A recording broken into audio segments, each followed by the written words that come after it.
Today we'll discuss whether Michael would have been as successful of a bank robber and, well, get as good of an ending as he did if it was not for Lester. So if we go back to around the year of 1988 or 1989 or at the latest 1990, Michael met Lester not long after starting his heisting career, and since then Lester has been the mastermind planner and good friend of the, at the time, up-and-coming bank robber. Lester, over the next 14 years or so, helped Michael on numerous occasions. Off screen though, even if he just planned the heist, we know that his plans are always so good that the crew kept this up for over a decade. So that alone is a testament that likely Michael wouldn't have been as successful without him, because if, say, Brad was in charge of planning, they'd all be dead a long time ago, to say the least. If we fast forward to the events after prologue, or to the main game that is, when Michael and Lester reunite, they start looking to get back into the game because Michael owes over $2.5 million to a Mexican crime boss. Unlike Michael, Lester never actually fully left the game though, and Michael has never robbed any place in Los Santos too, so he probably has no idea where to start. Lester again provides Michael with two options: a jewel store close to his house and a bank in Paleto Bay. As we know, Michael settled on the store, and Lester also provided him with two options of execution, put him in touch with some local crew members, and helped source all of the necessary gear by providing Michael with the information on where and how to get his hands on said gear. Lester then helped Michael and everyone else after the Merryweather heist when he found out that under Trevor's leadership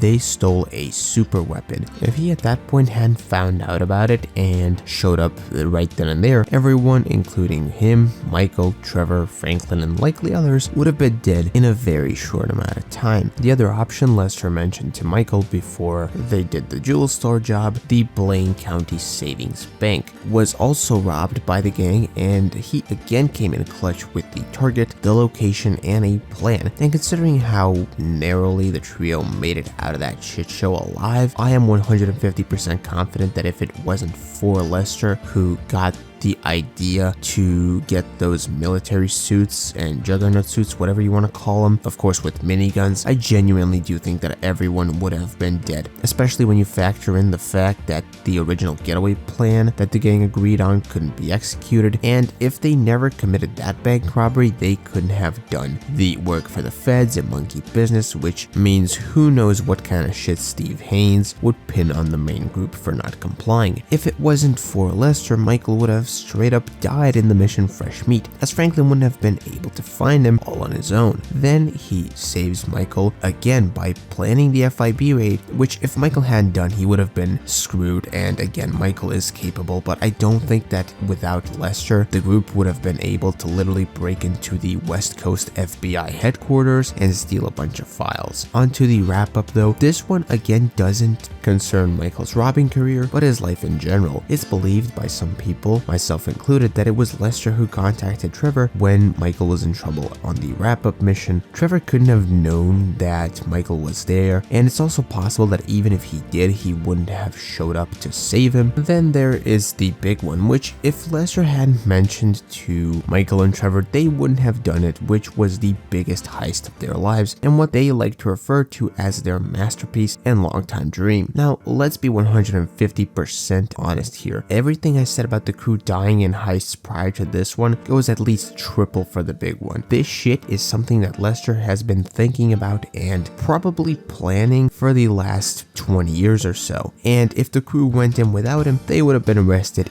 instantly or killed. I mean, the guy had two completely different approaches you could take when robbing the US National Gold Reserve. This is still to this day the greatest GTA robbery I have ever seen. Something like the Diamond Casino or Cayo Perico heist doesn't even come close to this shit. And if it wasn't for Lester planning it out as carefully as he did, the big one would have remained just that, an unfulfilled dream of Michael's. This really allowed him to retire filthy rich and fulfill that dream of the big one, which Lester is the brain behind and is also the one who put them up to it in the first place all those years ago. Lastly, Lester again saved Michael and everyone else's lives when he, at the end of the game during the final mission, got locations on all their enemies in mere seconds with ease, allowing the trio to split up, take their targets out, leading to them being able to live peaceful lives from there on, while also not having to worry about money. So in conclusion, simply to answer the question that I put in the title of this video, no, Michael could have never done all of this without Lester. If it wasn't for Lester, Michael would have been dead before he met Trevor, or at least right after Brad joined the crew. In that case, you can forget Los Santos, you can forget Franklin, you can forget the big one, and forget all of that. Pretty much the entirety of the game's story. That shit would have been a complete alternate universe prequel type thing. I don't know where I'm going with this. But with that said, I want to thank you for watching this video. Leave your thoughts and opinions on this topic in the comments down below. Until next video stream, bye bye.